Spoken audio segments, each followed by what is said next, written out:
السلام عليكم ورحمة الله تعالى وبركاته. مرحبا بكم في فصل جامعة الرضبية منزل الإسلام أونلاين. أيها الطلبة الأعزاء، نحن حاضرون في حصة ديوان الحماسة، فالآن نفتح كتابنا ديوان الحماسة ونقرأ أبيات عديدة. فالأول نحن نشرع في قراءة العبارة. استمعوا إلي. بسم الله الرحمن الرحيم. ولما أتينا الصفحة من بطن حائل بحيث تلاقى طلحها وسيالها دعوا لنزار وانتمينا لطجئ كأسد الشرى إقدامها ونزالها. ولما التقينا بين السيف بيننا لسائلة عنا حفي سوالها. ولما تدانوا بالرماح تضلعت صدور القنا منه وعلت نهالها. ولما عصينا بالسيوف تقطعت وسائل كانت قبل سلم حبالها. أيها الطلبة الأعزاء، إنكم قد سمعتم العبارة، فالآن نشرع في توضيح معاني هذه الأبيات. يقول الشاعر: فلما أتينا الصفحة من بطن حائل. أتى يأتي إتيان، ما واضح. السفح أسفل الجبل، نعم، من بطنه، من بطن الشيء. البطن معناه وسطه، بطن الشيء وسطه. حائل اسم للموضع بحيث تلاقى تلحها وسيالها. التلح والسيال هما اسمان للشجرين. فهمتم؟ اسمان للشجرين. تلح وسيال نوعان من عظام الشجر. فالمعنى، يقول الشاعر: فلما أتينا الصفحة، أي حينما أتينا أسفل الجبل من وسط هذا الموضع، بحيث تلاقى تلحوها وسيالها، أي في ذلك ينبت التلح والسيال، نوعان كلاهما في مكان واحد. فهمتم؟ يقال بالأردية: جب ہم وسط حائل سے پہاڑ کے نچلے حصے میں آئے، جس جگہ پر اس کے تلح اور سیال دونوں ملتے ہیں، یعنی وہاں پر دونوں اگتے ہیں. دعوا لنزار وانتمينا لطجئ كأسد الشرى إقدامها ونزالها. دعوا نزار لنزار، دعا بنو أسد لنزار للنصرة. وانتمينا لطجئ، ونحن انتسبنا أنفسنا إلى الطج، ونحن كنا كأسد الشرى. الشرى مأسدة معروفة كأسد الشرى، فإن أسد الشرى تكون في غاية من الغيظ والغضب، خاصة حينما تكون جياعا. إقدامها ونزالها. كنا كأسد الشرى إقدامها، فإقدامنا إقدامها، ونزالنا نزالها، وإقدامها إقدامنا، ونزالها نزالنا. هكذا، أي إننا صرنا في غاية من الجرأة والبصالة والسطوة والمراس. يقال بالأردية: دعوا لنزار.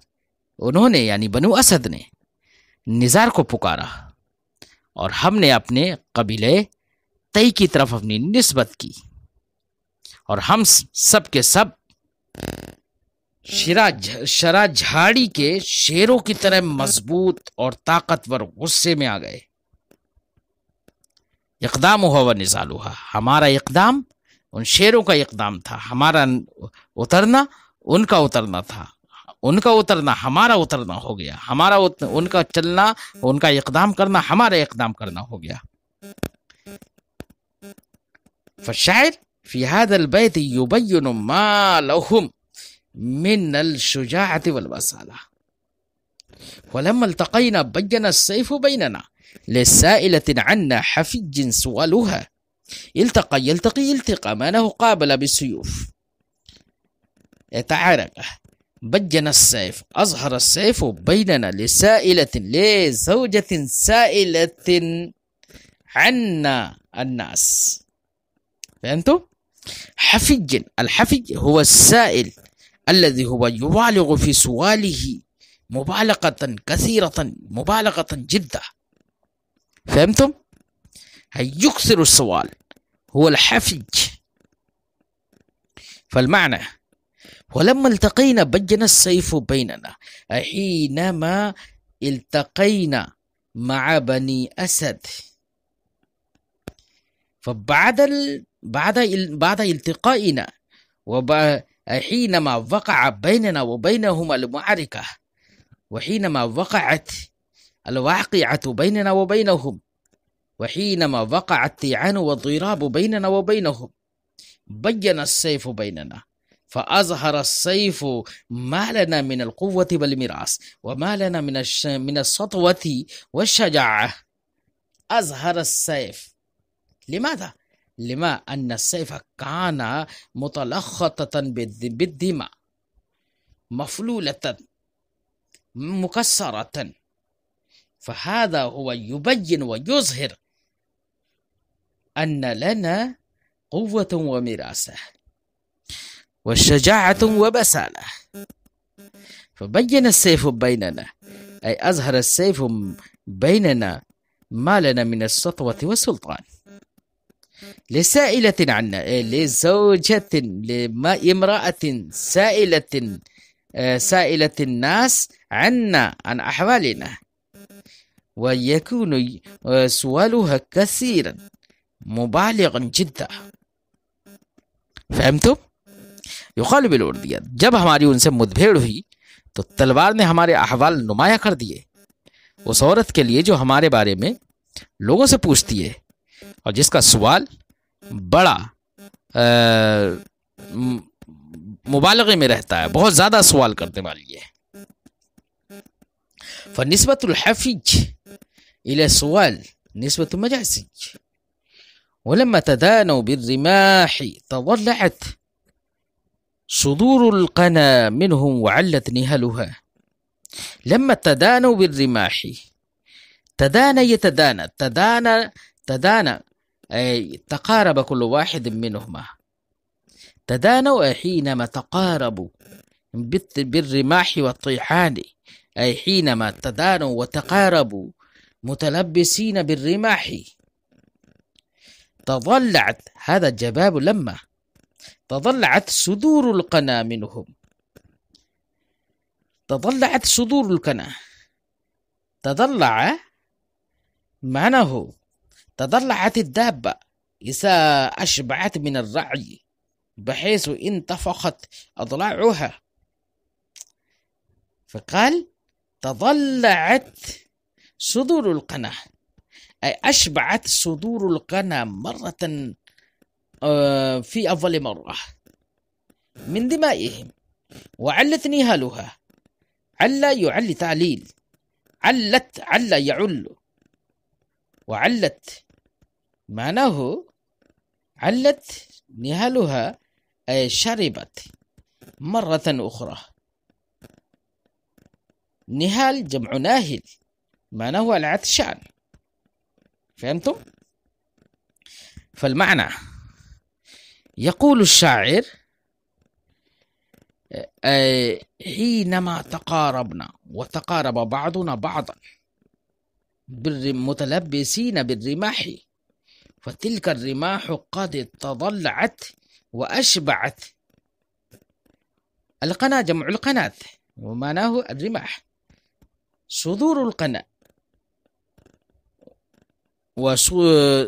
وذباب السيوف قد تضلعت وشربت من دمائهم مرة أولى وعلت نهالها، وأيضا عطشانها قد شرب من دمائهم مرة ثانية. يقال بالأردية ولما تدانوا بالرماح تضلعت، جب وہ نیزے پہن کر، نیزوں سے متلبس ہو کر آپس میں ایک دوسرے کے قریب ہوئے، تضلعت صدور القنا منہم، یا ہمارے قریب ہوئے، تو ہمارے نیزوں کی دھاروں نے ان کے خون پہلی بار میں پی لیے. وعلت نہالوا، پھر وہ زیادہ پیاسی تھیں تو دوبارہ سے بھی ان کے خون پیے. شربت دماءهم مرة ثانية. نهال جمع ناهل معناه العطشان. ولما عصينا بالسيوف تقطعت وسائل كانت قبل سلما حبالها. لما عصينا، العصي عصيا يعصى معناه اتخذ السيف عصي، اتخذ السيف عصا، أي عالج مع السيف كما يعالج مع العصي. أي إننا اتخذنا السيوف مثل اتخاذ العصا، فإننا في غاية من المهارة والتجربة في الضراب وفي الطعن، فلذلك نحن لا نقبض على السيف بتمام الكف، بل نحن نقبض على مقبض السيف بإصبعين أو بإصبعين وإبهام هكذا، فإننا في غاية من المهارة من الطعان والسيوف. فلما عصينا بالسيوف تقطعت، أي حينما اتخذنا السيوف كاتخاذ العصا، فتقطعت جميع البسائل وتقطعت جميع الأسباب السلامة والقرابة التي كانت ثابتة من قبل بيننا وبينهم. هكذا قال لما أن بني أسد كانت حلفاء من قبل. يقال بالأردية ولما عصينا بالسيوف تقطعت، جب ہم نے اپنی تلواروں کو ڈنڈے بنا لیے، یعنی تلواروں کو ویسے چلا رہے تھے جیسے ڈنڈے چلاتے ہیں، ہم بڑے ماہر ہیں چکے. تقطعت وسائل، تو وہ امن و آشتی کے سارے اسباب اور وسائل منقطع ہو گئے، کانت قبل، جو اس سے پہلے ہمارے اور ان کے درمیان تھے. فولوا اطراف الرماح علیہم قوادر مربوعاتها وطوالها. ولا يولي تولية معناه ولا دبره، أي أعرض وفر. وأطراف الرماح عليهم، أطراف الرماح طرف الرماح معناه صدر الرماح، عليهم قادرة عليهم، مربوعاتها وطوالها. المربوعات جمع المربوع، المربوع من الرماح معناه المتوسط من الرماح، وطوالها طويلة جمع طويل طوال.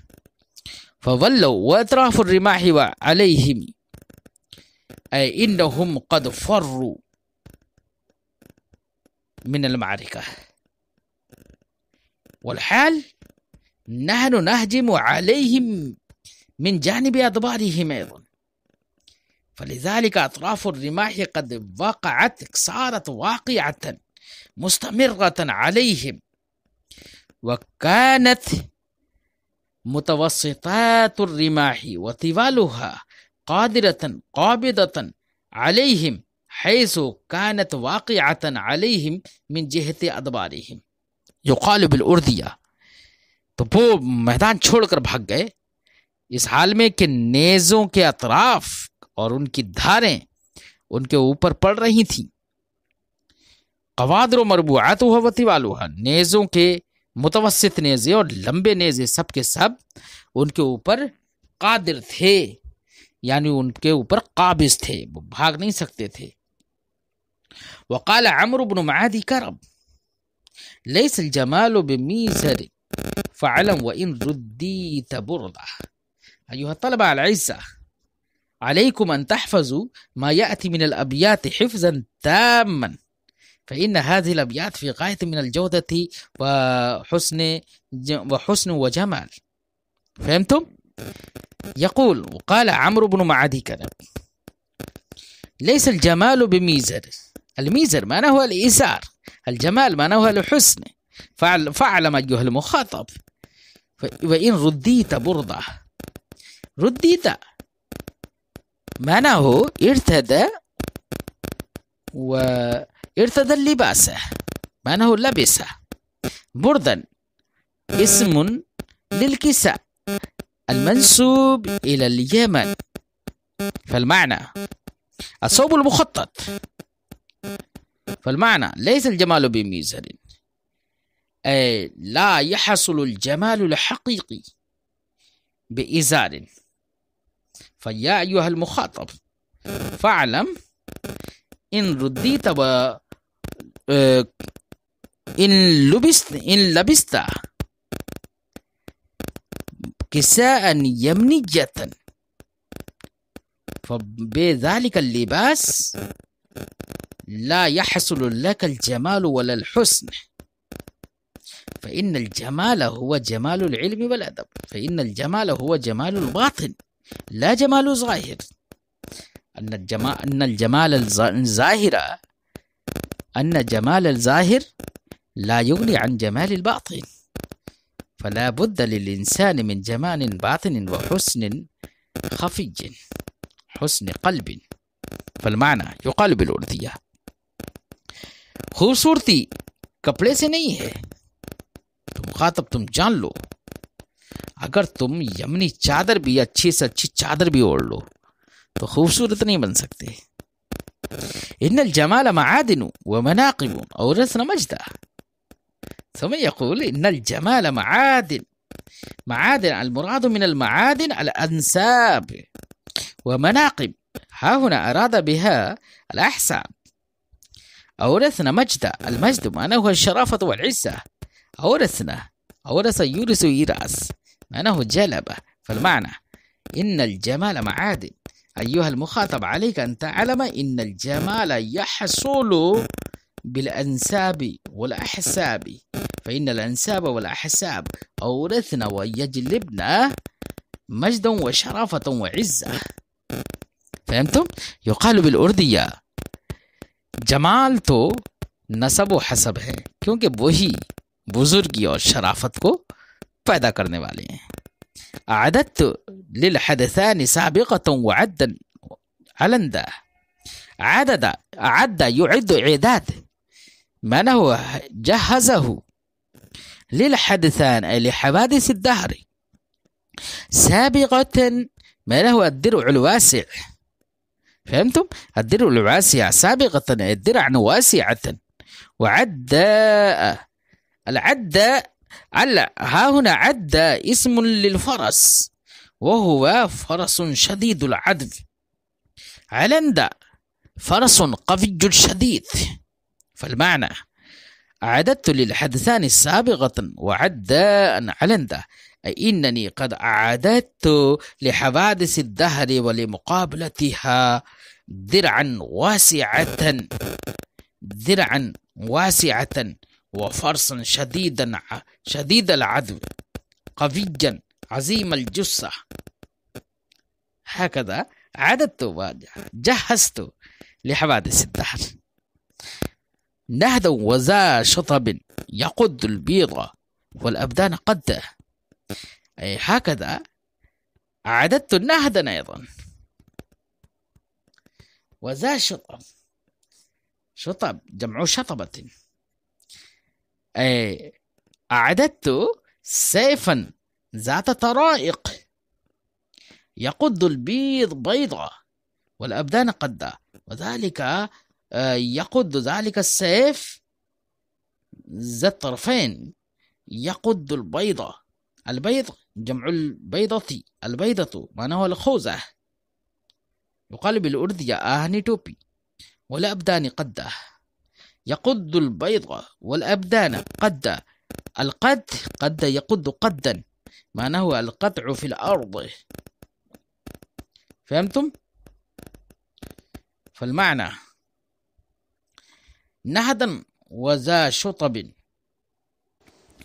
بل ها هنا أيها الطلبة القد هو القطع في الطول، هو النقيض القط. القط هو القطع في العرض. فهمتم؟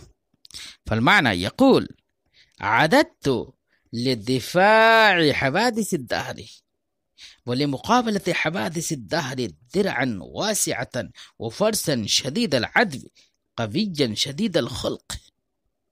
هكذا عادت، فإنني أيضا في غاية من الجرأة، إنني في غاية من القوة والسطوة. فهمتم معنى؟ يقال بالأردية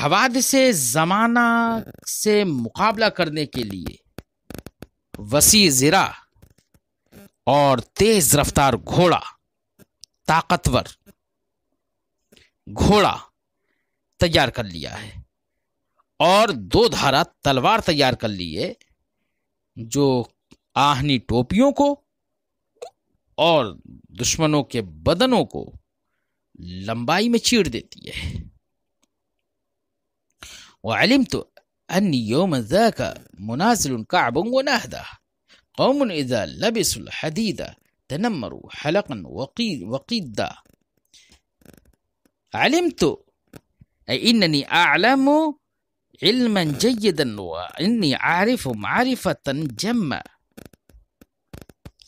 إنني كنت في ذلك اليوم المعهود منازل منفرد. أنا أقول منفردا لكعب ونهد، أنا أقول نزالي. فهمتم؟ منازل المنازلة حينما يتقابل المتقابلان فكل واحد منهما يقول للآخر نزالي فيقال هذا المنازلة. فهمتم؟ قوم إذا لبسوا الحديد أي إنهم قوم أو نحن قوم إذا لبسوا الحديد حينما هم يلبسون الحديد في رؤوسهم تنمروا حلقا وقدة أي هم يشبهون النمور حلقا وقدة درعا وقدة.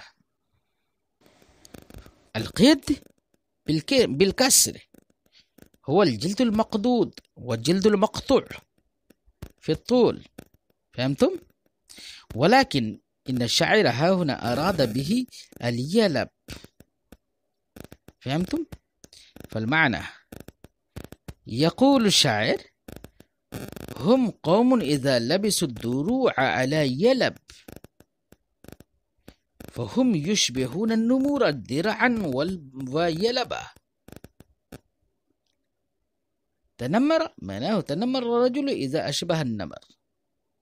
فالمعنى بالأردية وہ لوگ مجھے معلوم ہے کہ میں اس دن کعب اور نہد سے کہہ رہا تھا نزالے آؤ اترو میدان میں لڑنے کے لیے۔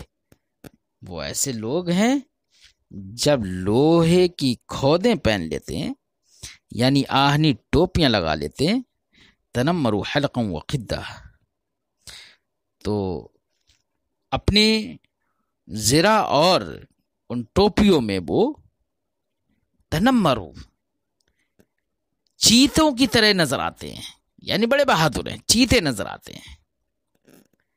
ایوہ طلبہ العزہ الدرس اليوم ينتهي إلى هذا الوقت.